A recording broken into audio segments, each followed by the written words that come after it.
Halo pemirsa, apa kabar? Anda kembali menyaksikan siaran Suara Parlemen edisi Selasa 18 Agustus 2020 bersama saya Ayu Rahmawati.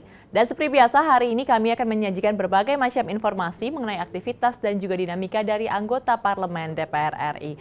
Dan pemirsa, pada Suara Parlemen edisi hari ini kita akan membahas mengenai bagaimana perkembangan vaksin dan waspadai mutasi virus corona. Kalau kita pernah mendengar atau sekarang juga sedang ramai-ramainya diperbincangkan bahwa ada vaksin baru temuan dari Universitas Airlangga. Ini kita juga akan membahas bagaimana nantinya ini akan berfungsi dan juga dipakai oleh pemerintah dan nanti bagaimana akan menjadi mutasi atau virus-virus corona dari klaster-klaster baru pada masa PSBB transisi seperti ini. Tetapi sebelumnya pemirsa, kita akan membahas terlebih dahulu headline dari media online yang terbit pada hari ini.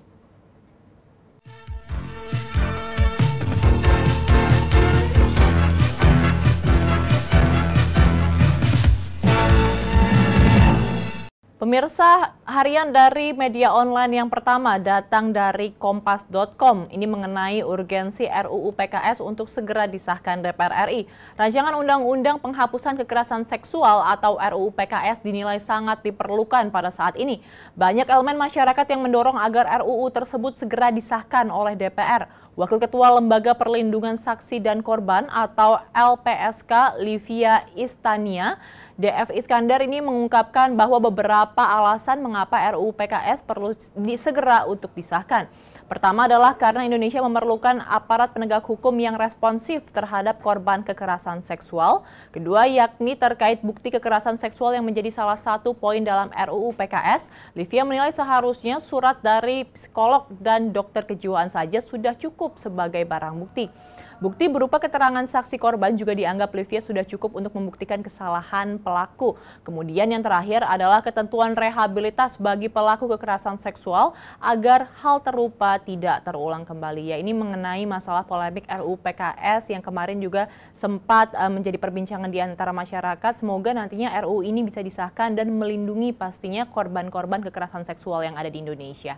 Pemirsa, kita beralih kepada berita yang kedua datang dari media Indonesia.com mengenai KPU tagih data pemilih bermasalah ke Bawaslu. Komisi Pemilihan Umum atau KPU Republik Indonesia membutuhkan laporan data akurat berdasarkan nama dan alamat terkait daftar pemilih Pilkada serentak tahun 2020 yang bermasalah berdasarkan temuan Badan Pengawas Pemilu. Komisioner KPU Firyan Aziz menjelaskan untuk menindaklanjuti temuan Bawaslu tersebut, KPU sudah mengirimkan surat kepada Bawaslu agar diberikan data ketidakakuratan daftar pemilih secara lebih mendetail. Ditegaskannya setiap hal yang menyangkut dugaan-dugaan ketidakakuratan data pemilu perlu diverifikasi KPU secara faktual. Menurut Firyan, tanpa adanya data yang akurat berdasarkan nama dan alamat pemilih, KPU tidak bisa mengetahui kondisi data pemilih yang dinilai bermasalah tersebut. Ya, ini kita kalau misalkan melihat juga harus dilihat dari pemilihan umum tahun sebelumnya yang sempat mengalami permasalahan dari database. Semoga hal ini tidak terjadi lagi dan semoganya ini akan lebih kondusif dan pastinya menghasilkan hasil yang benar-benar akurat dan juga adil. Pemirsa, kita beralih ke berita yang ketiga datang dari cnnindonesia.com. Proyek tol Cibitung Cilincing ambruk, 8 pekerja terluka. Proyek konstruksi bangunan jalan tol Cibitung Cilincing ambruk di Jalan Kampung Sungai Tiram, Marunda, Cilincing, Jakarta Utara pada Minggu sore lalu. Sedikitnya 8 pekerja terluka karena tertimpa dan tertimbun puing maksud kami dari runtuhan proyek yang dikerjakan PT Waskita Beton Precast tersebut. Sementara itu PT Waskita Beton Precast (TBK) mencatat 8 pekerja terluka akibat ambruknya proyek konstruksi pembangunan jalan tol Cibitung Cilincing. Ruas jalan itu sendiri terdiri dari ruas tol seksi 1 hingga 4. Sementara kejadian ambruknya konstruksi itu berada di area pembangunan seksi 4. Pihak Waskita menegaskan WSBP telah berkoordinasi dengan pihak-pihak terkait mengenai kejadian ini dan telah membawa pekerja yang mengalami luka ringan ke Rumah Sakit Citra Harapan Indah Bekasi untuk mendapatkan perawatan.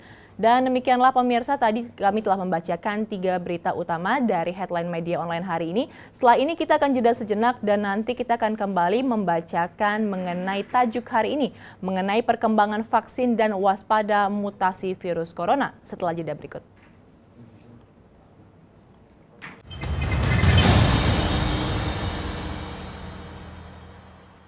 DPR RI mendorong pemerintah memperhatikan kualitas pendidikan dan ekonomi di tengah pandemi COVID-19.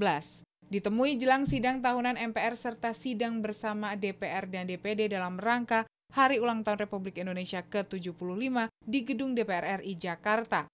Anggota Komisi 2 DPR RI Agung Budi Santoso menyampaikan banyak capaian selama 75 tahun kemerdekaan Indonesia, tidak terkecuali fisik dan mental. Dalam kondisi pandemi COVID-19, Agung mendorong pemerintah memperhatikan kondisi perekonomian dan pendidikan nasional yang terdampak COVID.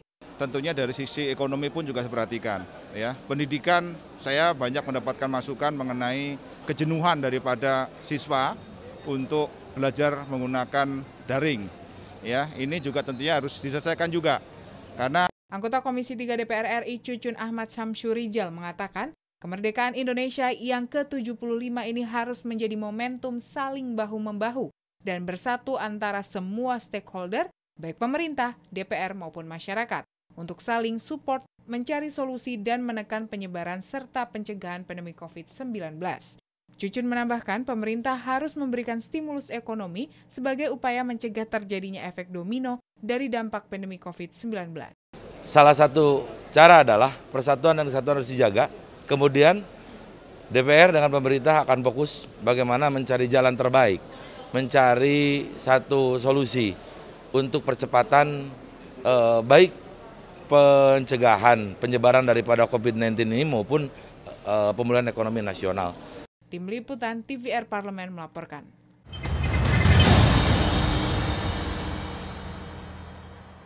Pemirsa, perusahaan Sinovac Biotech menggelar uji klinis fase 3 vaksin virus corona COVID-19 di Indonesia dengan melibatkan Universitas Padjadjaran atau UNPAD. PT Bio Farma vaksin buatan Sinovac Cina diberikan kepada 1.600 lebih relawan dan diprediksi bisa diproduksi massal pada tahun depan. Ahli biologi molekuler Ahmad Rusdan Handoyo Utomo mengingatkan semua pihak untuk tidak terlalu bereuforia atau berharap penuh terhadap vaksin Sinovac yang kini diuji klinis pada fase 3.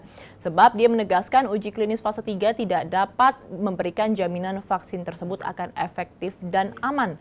Epidemiolog dari Universitas Griffith, Diki Budiman, menyatakan vaksin impor Cina yang sudah memasuki tahap klinis fase 3 belum tentu berhasil mencegah COVID-19. Terlebih vaksin itu menggunakan virus yang dilemahkan. Diki menuturkan pembuatan vaksin dengan menggunakan virus yang dilemahkan memiliki efek samping yang relatif tinggi dibandingkan dengan jenis vaksin yang lainnya. Sehingga menurut dia, uji klinis serta sampel harus lama dan banyak.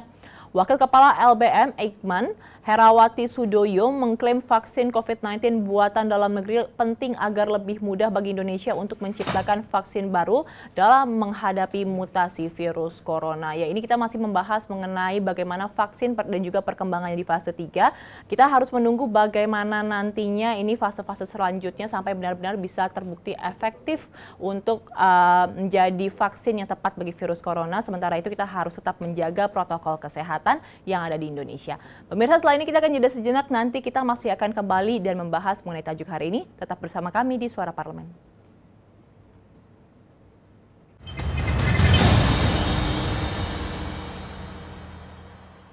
DPR RI mendorong pemerintah berupaya meningkatkan kualitas sumber daya manusia dengan perbaikan di sektor pendidikan dan kesejahteraan para guru. Ditemui jelang sidang tahunan MPR serta sidang bersama DPR dan DPD dalam rangka Hari Ulang Tahun Republik Indonesia ke-75 di Gedung DPR RI Jakarta. Anggota Komisi 10 DPR RI Sofyan Tan mengatakan, momen kemerdekaan Indonesia harus menjadi pemicu tekad bagi seluruh elemen bangsa dan generasi muda untuk memanfaatkan bonus demografi dengan meningkatkan kualitas sumber daya manusia melalui pendidikan formal maupun non-formal, agar mampu bersaing dengan tingkat global. Kita akan mendapatkan bonus demografi ke depan. Berarti bahwa Indonesia dengan usia muda yang produktif itu bisa memberikan tantangan yang menjawab tantangannya lebih hebat. Dengan demikian bahwa sektor pendidikan itu harus menjadi utama di dalam menggerakkan SDM kita. Anggota Komisi 11 DPR RI Heri Gunawan mengungkapkan perayaan ulang tahun Republik Indonesia ke-75 kali ini terasa berbeda. Di tengah pandemi COVID-19, Heri Gunawan berpesan agar masyarakat kembali berpegang pada prinsip gotong royong untuk saling membantu dan mendukung satu sama lain untuk bertahan menghadapi pandemi. Saya berharap kepada kawan-kawan semua elemen bangsa, mari kita bersatu bersama untuk menghadapi pandemi ini. Karena tentunya pandemi ini tidak serta-merta bisa diselesaikan oleh pemerintah, tapi harus diselesaikan oleh semua elemen bangsa. Tim Liputan TVR Parlemen melaporkan.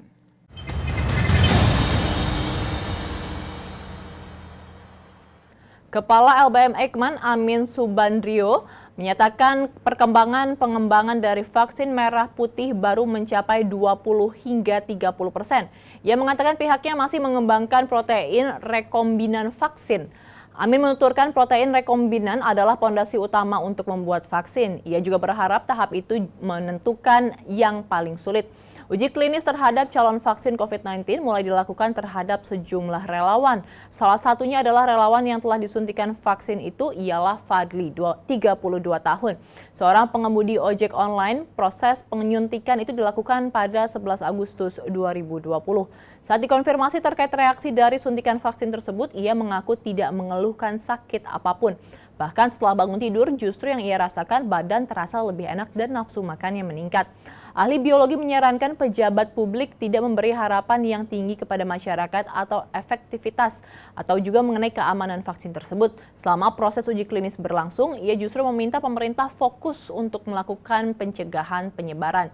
Selain vaksin merah putih dan Sinovac, PT Kalbe Farma yang beroperasi di Indonesia juga menjalin kerjasama dengan Genixin, perusahaan obat biologi dari Korea Selatan untuk mengembangkan vaksin coronavirus baru atau COVID-19.